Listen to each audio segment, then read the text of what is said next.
കൊടുങ്ങല്ലൂർ കോട്ടപ്പുറം രൂപതയിലെ പ്രസിദ്ധ തീർത്ഥാടന കേന്ദ്രമായ പള്ളിപ്പുറം സെന്റ് മേരീസ് ബസിലിക്കയിൽ പരിശുദ്ധ മഞ്ഞുമാതാവിന്റെ 517ാമത് കൊമ്പ്രേരിയ തിരുനാളിന് തുടക്കം കുറിച്ച് കോട്ടപ്പുറം രൂപതാ മെത്രാൻ ഡോക്ടർ അംബ്രോസ് പുത്തൻവീട്ടിൽ കൊടികയറ്റി.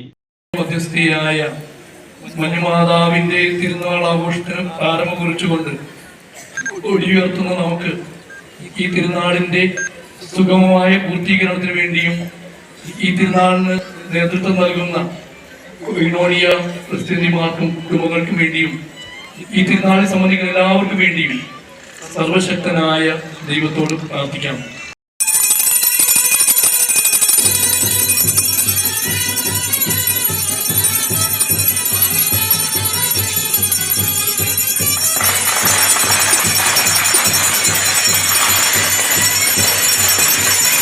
തുടർന്ന് നടന്ന ദീപബലിക്ക് മെത്രാൻ മുഖ്യ കാർമ്മികനായിരുന്നു. വയനാട്ടിലുണ്ടായ ദുരന്തത്തിൽ മരണമടഞ്ഞ പ്രിയപ്പെട്ടവർക്ക് ആദരാഞ്ജലികൾ അർപ്പിച്ചുകൊണ്ട് പ്രാർത്ഥിക്കുകയുണ്ടായി. തുടക്കം കുറിച്ചുകൊണ്ട് നമ്മൾ ഇന്ന് കുടികയറ്റുമ്പോൾ ദൈവത്തിന് നന്ദി പറഞ്ഞുകൊണ്ട് നമ്മൾ ഈ തിരുനാൾ ആരംഭിക്കുകയാണ്. നമുക്കറിയാം, നമ്മെ സംബന്ധിച്ച് വളരെ സന്തോഷകരമായ സുദിനങ്ങളിലൂടെ നമ്മൾ കടന്നു പോകുമ്പോൾ നമുക്ക് പ്രത്യേകിച്ച് ദൈവം നൽകിയ എല്ലാ അനുഗ്രഹങ്ങൾക്കും നന്ദി പറയാം. നമ്മളിന്ന് അല്പം സങ്കടത്തിലാണ്. നമുക്ക് എല്ലാവർക്കും അറിയാവുന്ന പോലെ വയനാട്ടിൽ നമ്മുടെ സഹോദരന്മാർ ഉരുൾപൊട്ടൽ മൂലം വേദനയിലും ദുഃഖത്തിലും കണ്ണീരിലുമാണ്. നമ്മൾ ഈ തിരുനാൾ ആഘോഷിക്കുമ്പോൾ അമ്മയുടെ കരങ്ങളിൽ അവരെ കൊടുത്തുകൊണ്ട് നമുക്ക് പ്രാർത്ഥിക്കാം. ദൈവമേ, അവരുടെ സങ്കടങ്ങൾ മാറ്റുവാനായിട്ട്, അവരുടെ കണ്ണീരൊപ്പുവാനായിട്ട് അവരോട് ഉണ്ടാകണം.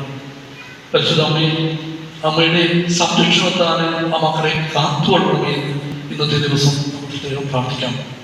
വരാപ്പുഴ അതിരൂപത PRO ഫാദർ യേശുദാസ് പഴംപള്ളി വചനപ്രഘോഷണം നടത്തി. Basilica rector reverend doctor Antony Kurisinkal, father Johnson Panketh, father Isaac Kurisinkal, father Shibin Kooliyath, father Johnson Rocha, father Neil Chadayamuri, father Reuben Pinheiro തുടങ്ങിയവർ സഹകാർമ്മികരായിരുന്നു. രാവിലെ police aid post DYSP S Jayakrishnan ഉദ്ഘാടനം ചെയ്തു. CI സന്ദീപ്, SI വിപിൻ എന്നിവർ സന്നിഹിതരായിരുന്നു. തുടർന്ന് കടൽ വെഞ്ചിരിപ്പും നടത്തി. Reverend doctor Antony Kurisinkal, father Philip Tony, father Jomith George, general convener Alex Thaluppadath, general secretary Roy Valiya Veettil, Francis, Thankachan തട്ടാരുപറമ്പിൽ എന്നിവരുടെ നേതൃത്വത്തിൽ 85 പേരടങ്ങുന്ന കൊയിനോനിയ ടീം വിവിധ കമ്മിറ്റികൾക്ക് നേതൃത്വം നൽകുന്നു. CJ Joy, city voice news bureau, north Paravur.